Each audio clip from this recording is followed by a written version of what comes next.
E aí, pessoal, vamos conversar um pouco hoje sobre o Domain Driven Design.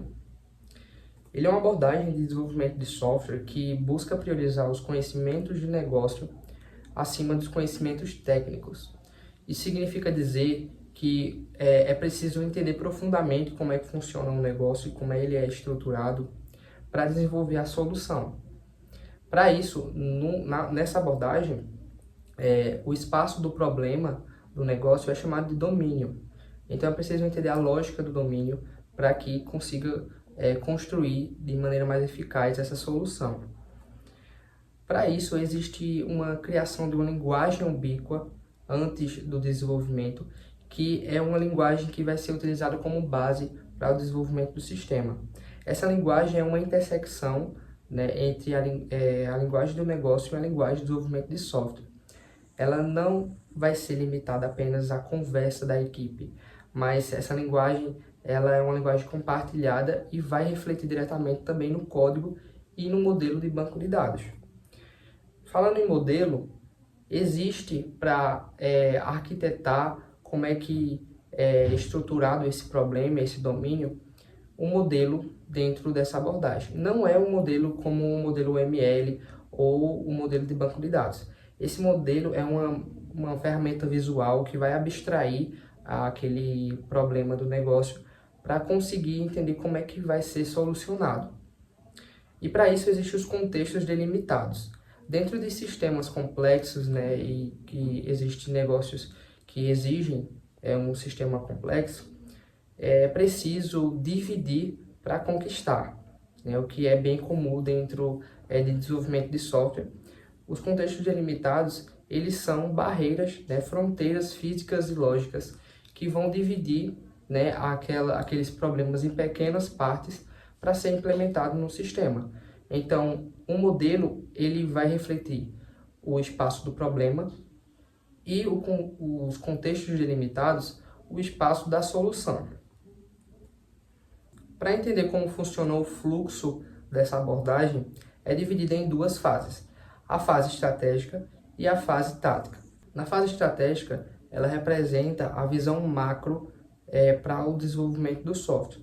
Então, vai ser entendido nessa fase qual é o problema a ser resolvido, como que vai dividir esse problema em partes para implementar a solução e como que vai organizar essas equipes e a arquitetura para desenvolver o sistema.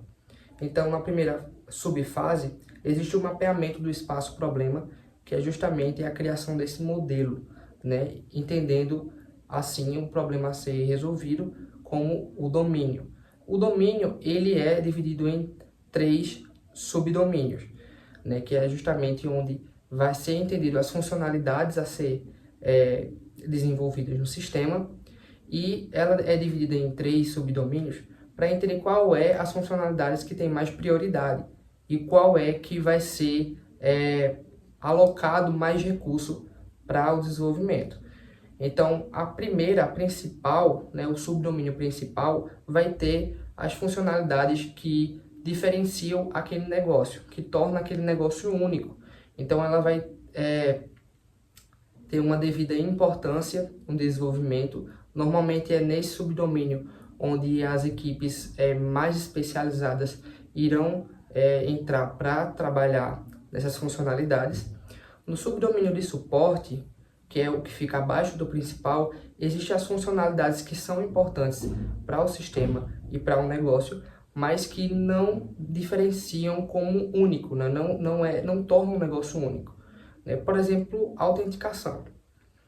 O subdomínio genérico, que fica abaixo do suporte, são funcionalidades genéricas que todo sistema tem ou que todo sistema daquele ramo do negócio possui e que não diferenciam ela e que podem ser implementados, por exemplo, soluções já implementadas no mercado, soluções de prateleira.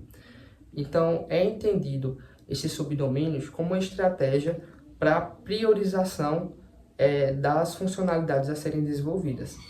Dentro da segunda subfase, existe a definição do espaço da solução, que é, a partir do entendimento profundo, né, do problema a ser resolvido, é necessário dividir aquele problema em pequenas partes para ser implementado a solução. Então, é dentro do espaço da solução onde residem os contextos delimitados, onde vai ter essa divisão lógica e física desses problemas para implementar através do desenvolvimento do software.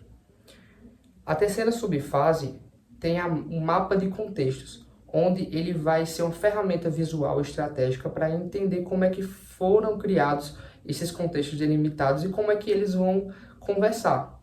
Como é um sistema único, né, ele, por ser um sistema complexo, ele é dividido em pequenas partes e implementado esses contextos de maneira independente.